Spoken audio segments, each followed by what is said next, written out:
नमस्कार दोस्तों, daily current affairs की इस क्लास में एक बार फिर से आप सभी का स्वागत है।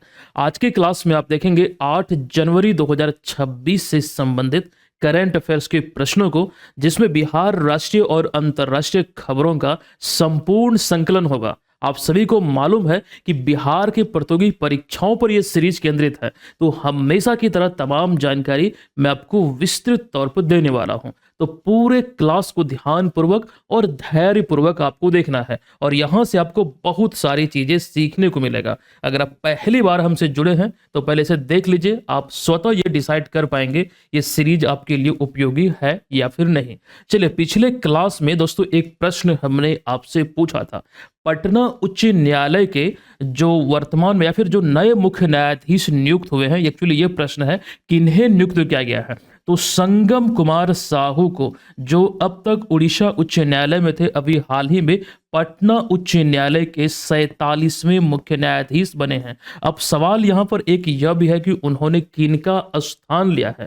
तो पवन कुमार भीमप्पा बजंथरी, जो 46वें मुख्य न्यायाधीश थे, उनका स्थान लिया है। चलिए सेशन की शुरुआत करते हैं, लेकिन उससे पहले ये ध्यान रखिए, मंथली करंट अफेयर्स के क्लासेस को अगर आप लोग नहीं देख रहे हैं तो जरूर देखिएगा। ये बिहार करंट अफेयर्स के लिए, बिहार के प्रतियोगी परीक्षाओं के लिए एक्चुअली में ये वन स्टॉप सॉल्यूशन है।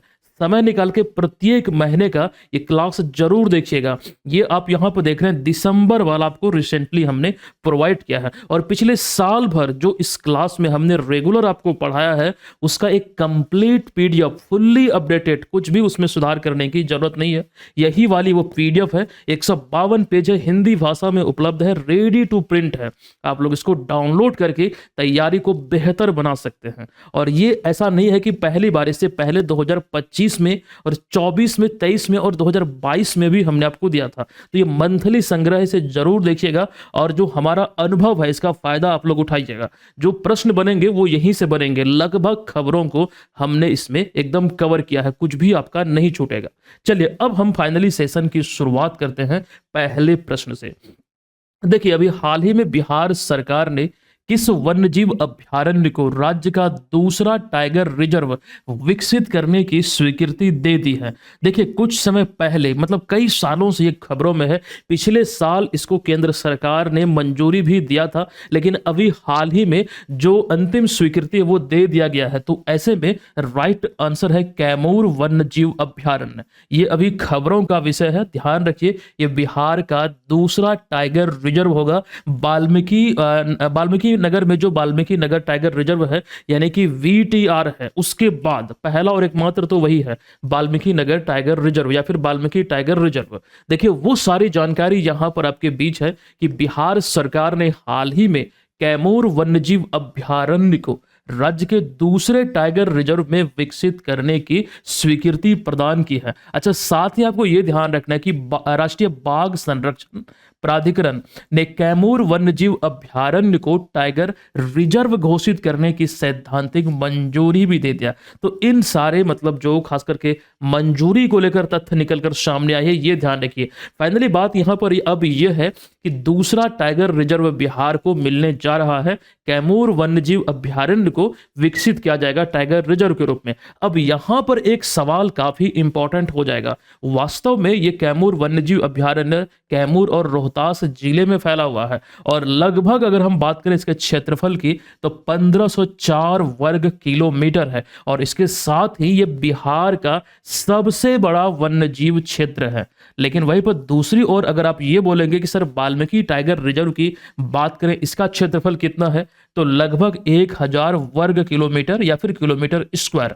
ये बिहार का प्रथम टाइगर रिजर्व है जो भारत नेपाल सीमा के समीप, जो पश्चिमी चंपारण बिहार का क्षेत्रफल के दृष्टिकोण से सबसे बड़ा जिला है। मतलब यहां पर वाल्मीकि नगर में है। अच्छा दोस्तों, टाइगर सफारी की शुरुआत हुई थी 1 नवंबर 2022 को। यहां से नवंबर 2022 वाले मंथली पीडीएफ को जब आप देखेंगे, वहां पर भी हमने ये आपको पढ़ाया हुआ है कि 1 नवंबर 2022 से इसकी यहां पर शुरुआत हुई थी। नवीनतम जो डेटा कहता है, इसके आधार पर यहाँ पर बाघों की संख्या में पिछले कुछ वर्षों में सुधार हुई है। और डेटा अब तक की अगर हम देखें तो अभी संख्या अभी वर्तमान में बाघों की यहाँ पर 54 है। वीटीआर की हम बात कर रहे हैं दोस्तों। अगर हम बात करें प्रोजेक्ट टाइगर की, क्योंकि टाइगर रिजर्व मतलब यहाँ पर बाघों के संरक्षण को लेकर, तो उसी को लेकर एक अभियान है या फिर एक पहल था प्रोजेक्ट टाइगर। 1973 में इंदिरा गांधी के कार्यकाल में शुरू हुआ था। लेकिन प्रोजेक्ट चीता, इसको लेकर ये ध्यान रखिए 2022 में अभी हाल ही में नरेंद्र मोदी ने अपने जन्मदिन के अवसर पर इसकी शुरुआत किया था।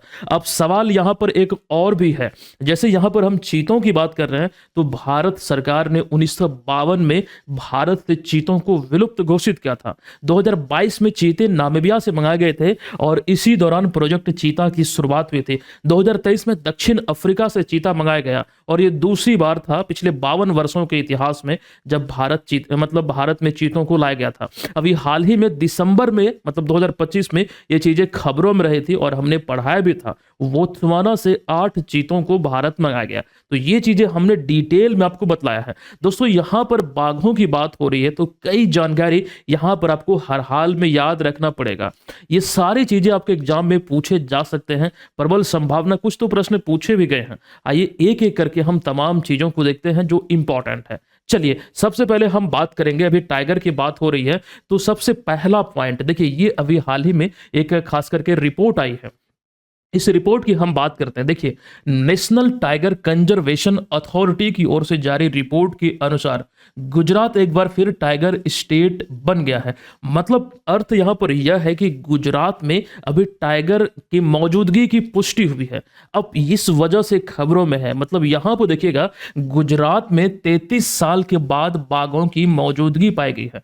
पिछली बार जब 1989 में जनगणना हुई थी तो बाघों के पंजों के तो निशान यहां पर मिले थे, लेकिन उनकी मौजूदगी नहीं पाई गई थी। लेकिन आपको ध्यान रखना है कि उसके बाद 1992 में बाघ गणना में फोटोग्राफिक या फिर ठोस प्रमाणों के अभाव में इस सूची से, मतलब टाइगर स्टेट की सूची से गुजरात को बाहर कर दिया था। लेकिन अब आपको ध्यान रखना कि यहां पर मौजूदगी पाई गई है और इसके साथ ही गुजरात ऐसा पहला राज्य बन गया है जहां पर बिल्ली की जो 7 बड़ी प्रजाति है उसमें से 3 बड़ी प्रजाति यहां पर है। जैसे कि बात करें शेर, बाघ और तेंदुआ की, ये चीजें और भी आगे हम देखेंगे इंपॉर्टेंट तथ्यों में। फिलहाल यहाँ पर एशियाई शेरों का घर गुजरात को कहा जाता है। और साथ ही साथ अगर हम बात करें गुजरात में कहाँ पर, तो गिर वन क्षेत्र जो है यहाँ पर ये अधिक पाया जाता है।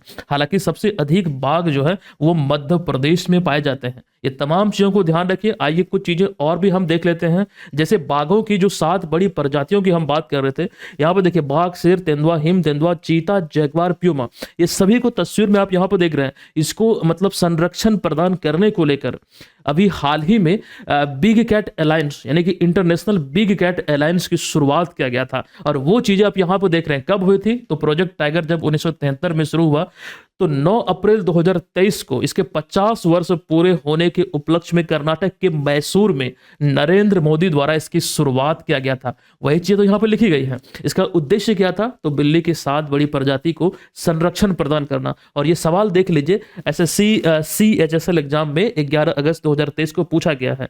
यहाँ पर वो चीजें आप क्लियर देख रहे हैं। ये इंपॉर्टेंट तथ्यों में रखिएगा क्योंकि यहाँ से सवाल बने हैं तो कई रूप में और भी पूछे जा सकते हैं। अभी भारत का जो ये पहल है इंटरनेशनल बिग कैट अलायंस, जो कजान रशिया में 16वां ब्रिक्स शिखर सम्मेलन आयोजित हुआ था, वहां पर ब्रिक्स देशों द्वारा इसे स्वीकार किया गया था, इसे एक मान्यता दिया गया था। तो इन बातों को जरूर याद रखना है। अच्छा, इतना ही नहीं, आइए कुछ चीजें और हम देख लेते हैं। वाल्मीकि नगर टाइगर रिजर्व की बात हो रही है तो यहां पर देख लीजिए, ये सारे प्रश्न वाल्मीकि नगर टाइगर रिजर्व से संबंधित विभिन्न एग्जाम में पूछे गए हैं। आप लोग चाहे तो इसका स्क्रीनशॉट ले सकते हैं। ये काफी इंपॉर्टेंट है, कई बार ये चीजें हम आपको पढ़ा चुके हैं, दिखला चुके हैं। चलिए अब फाइनली हम चलते हैं दूसरे प्रश्न पे।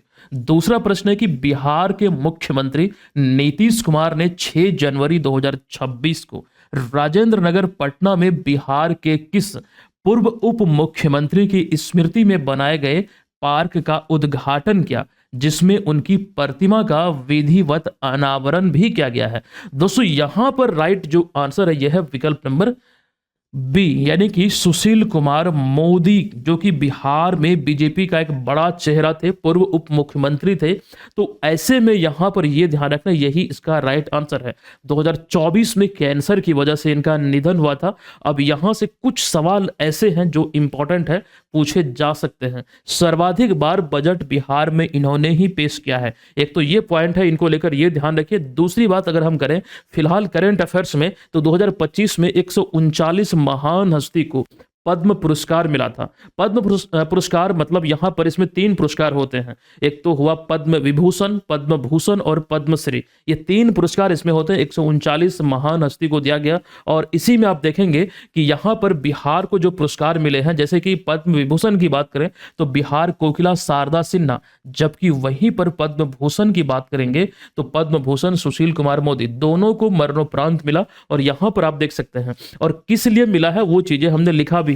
शारदा सिन्हा को कला क्षेत्र में उत्कृष्ट कार्य जो उनका रहा उनके लिए, सुशील कुमार मोदी को सार्वजनिक मामलों के लिए यह पुरस्कार मिला। इसके अतिरिक्त 5 नाम यहां पर आपको दिखेंगे पद्मश्री पुरस्कार में। तो आप ये बोल सकते हैं कि पद्म पुरस्कार 7 मिला है 2025 में बिहार को। तो ये चीजें ध्यान रखें। गणतंत्र दिवस की पूर्व संध्या प्रत्येक वर्ष ये घोषणा होती है, मतलब इस साल भी होगा 2026 में 25 जनवरी को शाम में। तो ये चीजें ध्यान रखिएगा 2025 को लेकर, ये कंप्लीट जानकारी है। और साथ ही साथ जब यहां पर अगर हम जीएसटी की बात करेंगे तो एक इंपॉर्टेंट पॉइंट आपको याद रखना पड़ेगा।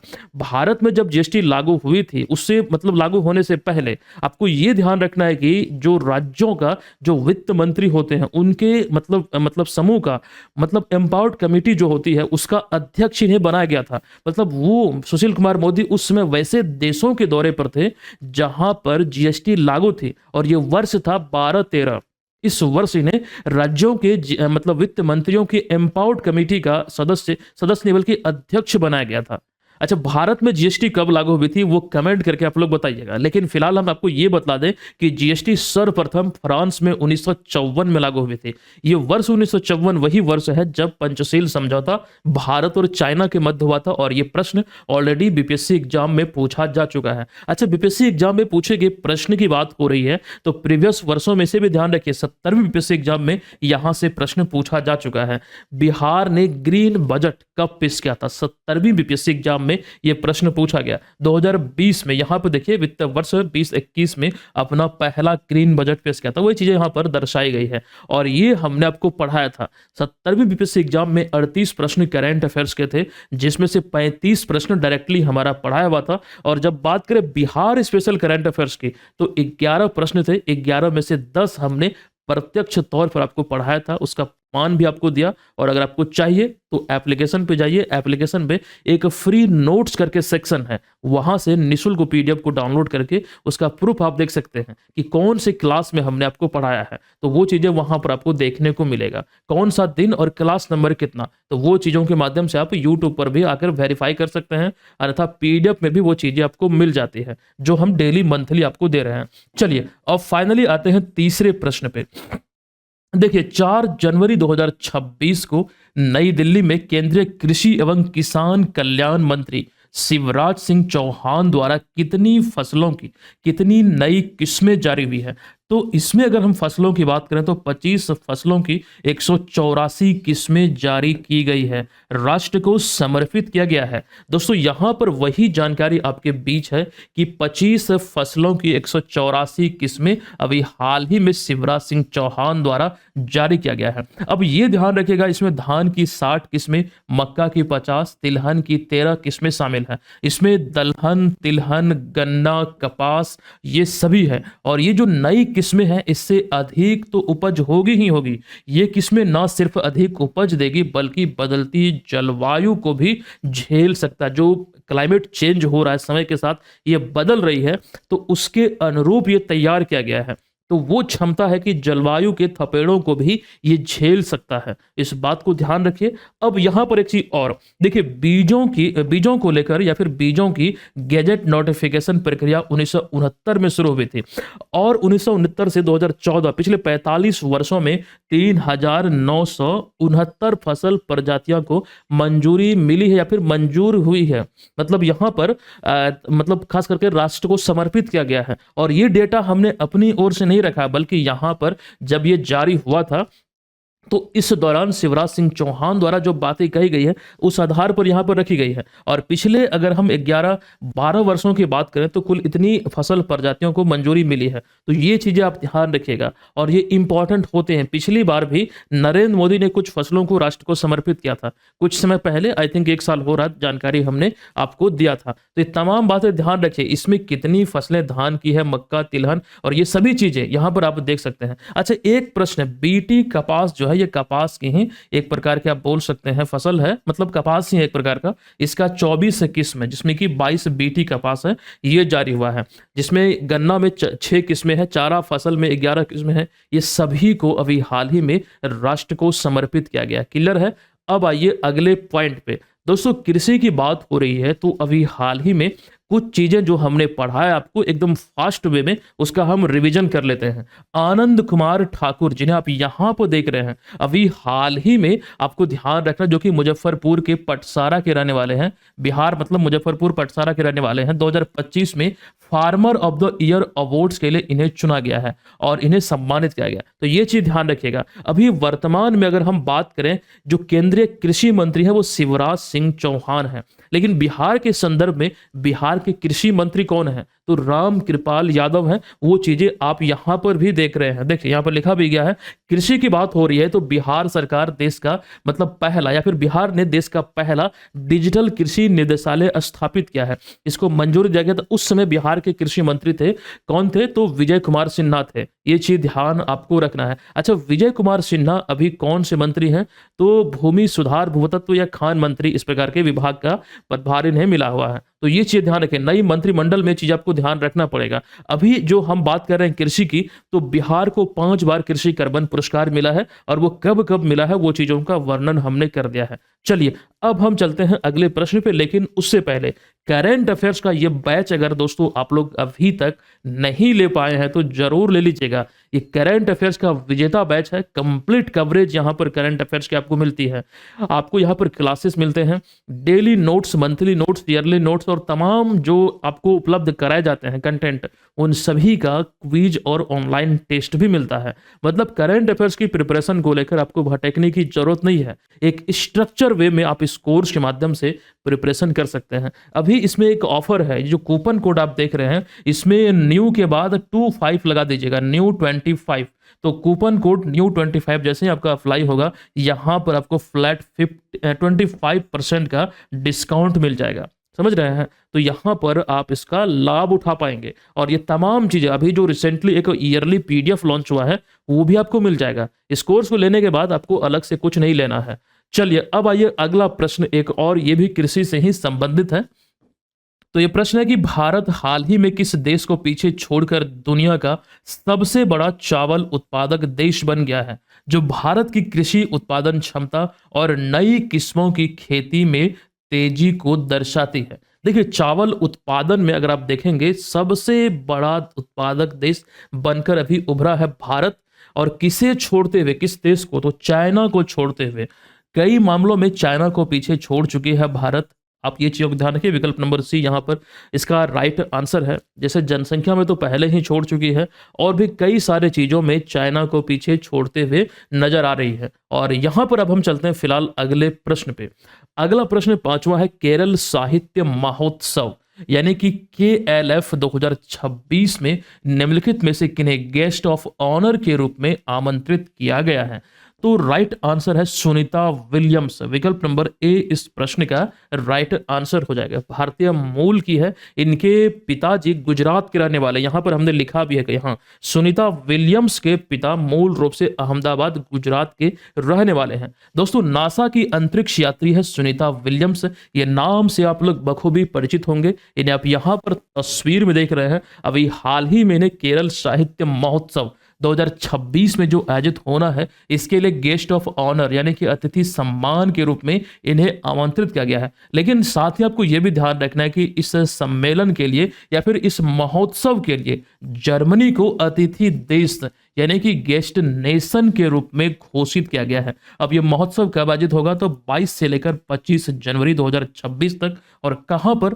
तो कोझिकोड केरल में ये आयोजित होगा। इस बात को ध्यान रखिएगा दोस्तों। यहां पर साहित्य महोत्सव की बात हो रही है तो ऐसी ही जानकारी कुछ समय पहले दिसंबर महीने में हमने आपको दिया था। 21 से लेकर 25 दिसंबर 2025 तक नालंदा साहित्य महोत्सव का आयोजन हुआ और ये इसका उद्घाटन संस्करण था। इस लिहाज से ये अपने आप में भी इंपॉर्टेंट हो जाती है, यानी कि इसका पहला संस्करण है, पहली बार आयोजित हुआ राजगीर कन्वेंशन सेंटर नालंदा में। अब एक चीज यहां पर यह ध्यान रखिए, उद्घाटन आरिफ मोहम्मद खान के द्वारा किया गया। ठीक है, चलिए इतनी बातों को ध्यान रखिए। अब यहां पर चूंकि बात हम कर रहे हैं सुनीता विलियम्स की, तो एक जानकारी हम आपको यहां पर देना चाहेंगे, फिर उसके बाद हम आगे बढ़ेंगे।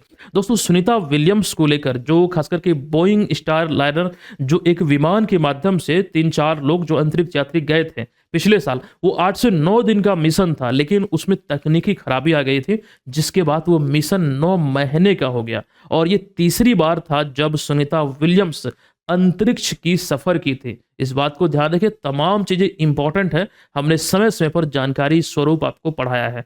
चलिए आइए यहाँ पर अगले प्रश्न पे। हालांकि पीडीएफ में वो चीजें हमने मेंशन किया है, यहाँ पर ये वाला जो स्लाइड है वो मिस है, यहाँ पर हमने शामिल किया था लेकिन नहीं है, लेकिन वो पीडीएफ जब आपको मिलेगा मंथली वाला तो वहां पर आपको वो चीजें देखने को मिलेगा। चलिए अगला प्रश्न है कि 1994 बैच की आईआईएस अधिकारी ममता वर्मा, जो मूल रूप से शिमला हिमाचल प्रदेश, जो शिमला हिमाचल प्रदेश की राजधानी है, यहां की रहने वाली है, हाल ही में किस पद पर नियुक्त हुई है? दोस्तों इसका जो राइट आंसर है ये हो जाएगा दूरदर्शन न्यूज, यानी कि डीडी न्यूज के डायरेक्टर जनरल पद पर अभी हाल ही में ममता वर्मा नियुक्त हुई है। दोस्तों यहां पर ये तो जानकारी आपको ध्यान रखना ही रखना है, इसको लेकर जो नियुक्ति हुई है इन्हें आप तस्वीर में देख रहे हैं, लेकिन चूंकि बात यहां पर हो रही है दूरदर्शन अर्थात डीडी न्यूज की, उसी का एक भाग है।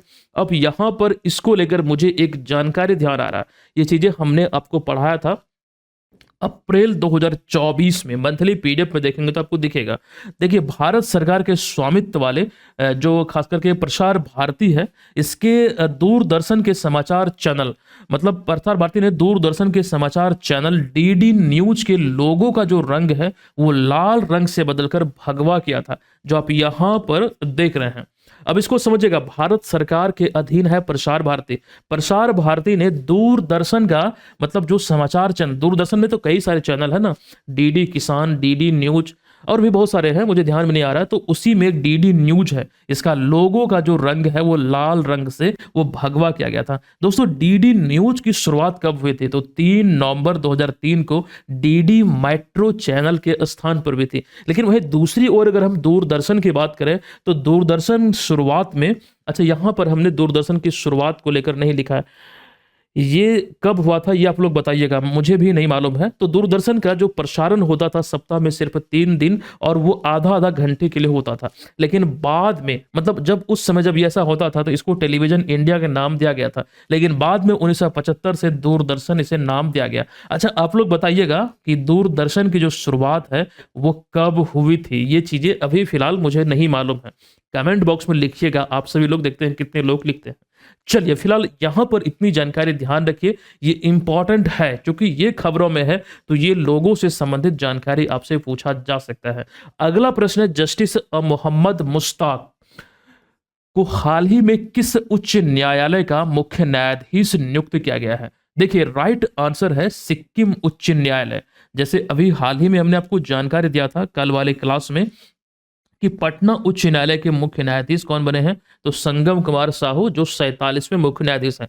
फिलहाल यहां पर जस्टिस मोहम्मद मुश्ताक सिक्किम उच्च न्यायालय के मुख्य न्यायाधीश बने हैं। पटना उच्च न्यायालय को लेकर वही जानकारी है, संगम कुमार साहू 47वें मुख्य न्यायाधीश बने हैं। इससे पहले उड़ीसा उच्च न्यायालय में थे। और ये ध्यान आपको रखना है कि जो उच्च न्यायालय में मुख्य न्यायाधीश की नियुक्ति होती है या फिर जो अन्य न्यायाधीश होते हैं, राष्ट्रपति द्वारा संविधान के अनुच्छेद 217 के तहत ये किया जाता है, ऐसा इसमें प्रावधान है। आर्टिकल 217, ये यहाँ पर आपको ध्यान रखना है। पटना उच्च न्यायालय की स्थापना हुई थी 3 फरवरी 1916 को, और जो पिछले मतलब जो मुख्य न्यायाधीश हैं 44वें, 45वें, 46वें, ये जरूर ध्यान रखिएगा, एग्जाम में पूछे जाने की प्रबल संभावना है। एक सवाल हम यहाँ पर आपसे पूछ रहे हैं कि पटना हाईकोर्ट ने किस तिथि से अपना कार्य प्रारंभ किया था, तो वैसी स्थिति में भी 3 फरवरी 1916 ही आंसर आप करेंगे, यही इसका राइट आंसर हो जाएगा।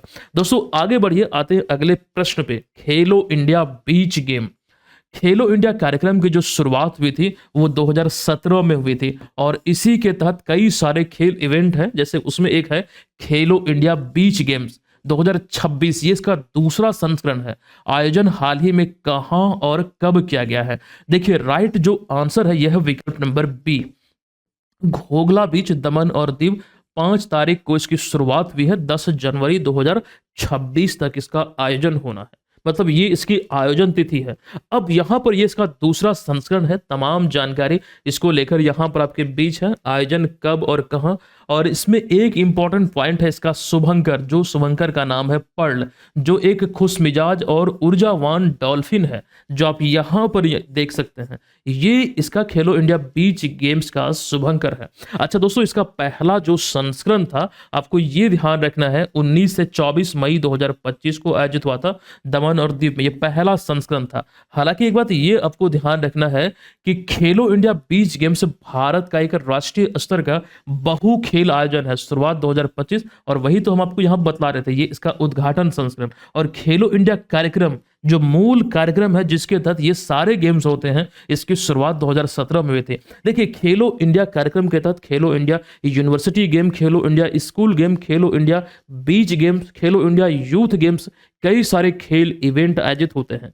उसी दृष्टिकोण को ध्यान रखते हुए एक बार हम पुनः से रिवीजन करेंगे जहां से एग्जाम में प्रश्न बन सकते हैं। देखिए खेलो इंडिया कार्यक्रम के तहत खेलो इंडिया जल महोत्सव अभी हाल ही में श्रीनगर के डल झील में किया गया 2025 में, 21 से लेकर 23 अगस्त तक। शुभंकर इसका था हिमालयन किंगफिशर, ये चीज ध्यान रखिए। वहीं दूसरी ओर जब आप बढ़ेंगे तो अभी हाल ही में खेलो इंडिया ट्राइबल गेम्स का आयोजन पहली बार छत्तीसगढ़ में किया गया, जिसका शुभंकर यहां पर आप देख रहे हैं मोरवीर, और यहां पर देखिए हमने लिखा भी है, और ये तमाम चीजें हमने आपको पढ़ाया है।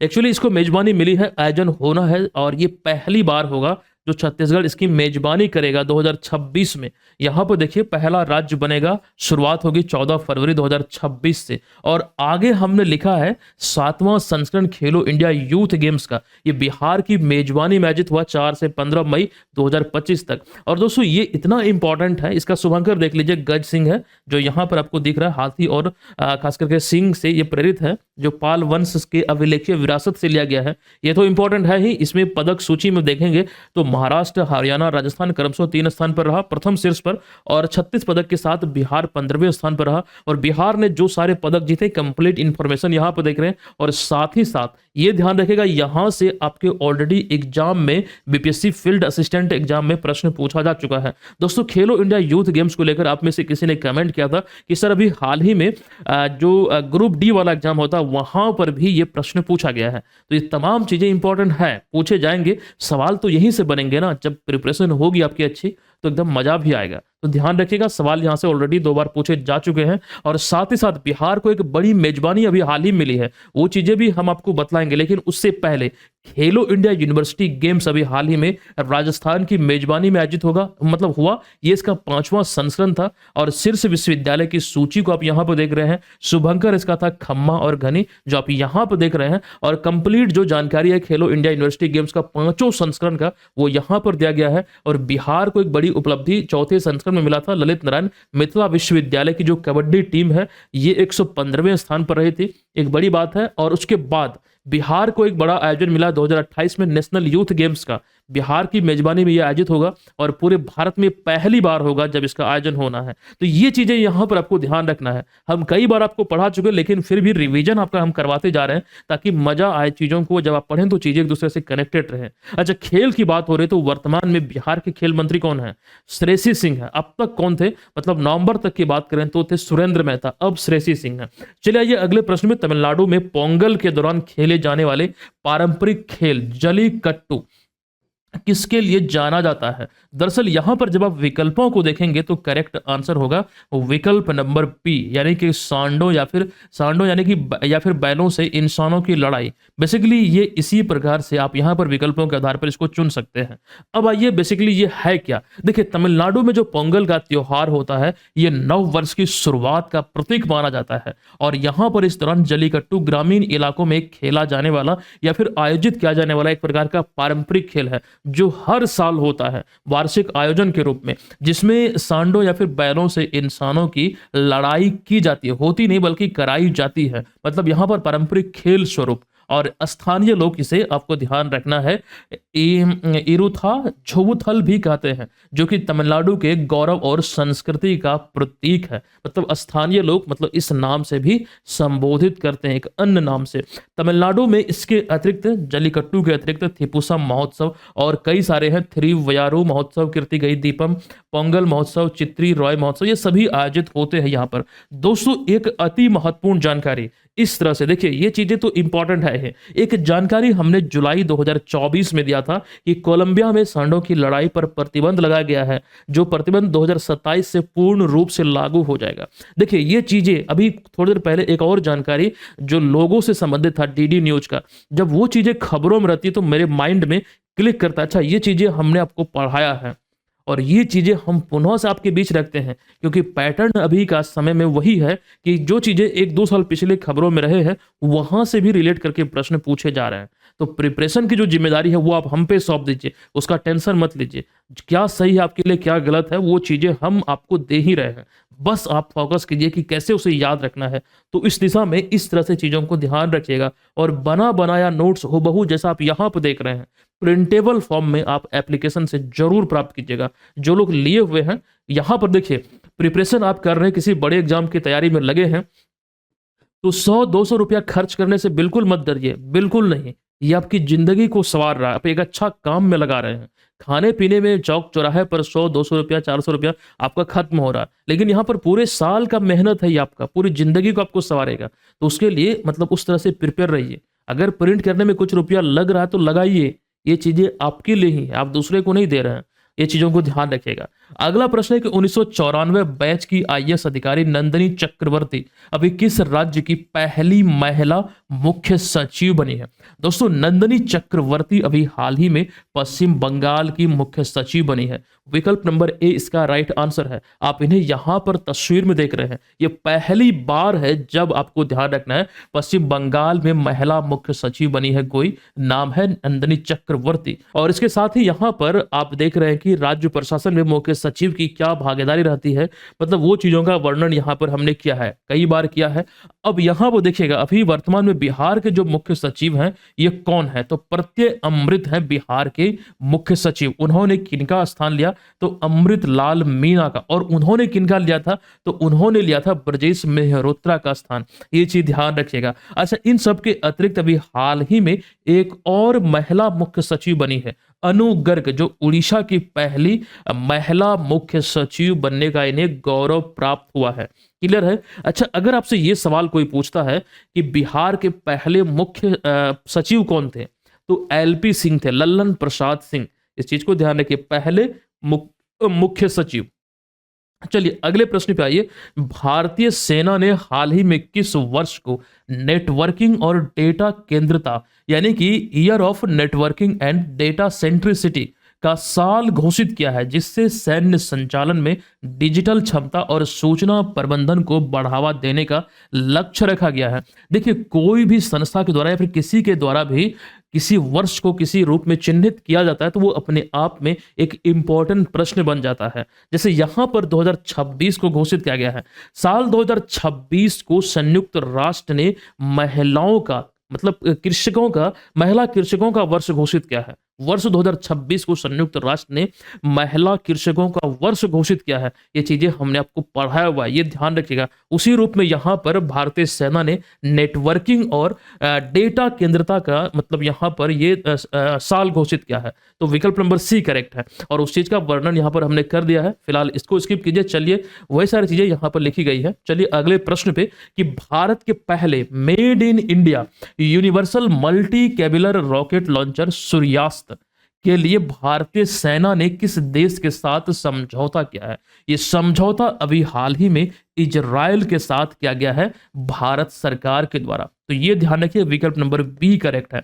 दोस्तों, आज की इस क्लास के प्रश्न पे हम चलते हैं, लेकिन ये वाले पीडीएफ को आप सभी को डाउनलोड करना है। ये रहा आज के क्लास का प्रश्न, इसका आंसर लिखिए। साथ ही साथ बीपीएससी एईडीओ का अगर टेस्ट सीरीज आप लोग नहीं ज्वाइन कर पाए हैं तो इसको जरूर ज्वाइन कर लीजिए। इससे बेहतर पूरा का पूरा कंप्लीट कवरेज जो टेस्ट सीरीज का है वो नहीं मिलेगा आपको। तीनों पेपर का आपको दिया जा रहा है, साथ ही साथ प्रैक्टिस के लिए सब्जेक्ट वाइज 120 टेस्ट भी आपको मिल रहा है। इसमें करंट अफेयर्स के टेस्ट आदि भी इंक्लूडेड हैं।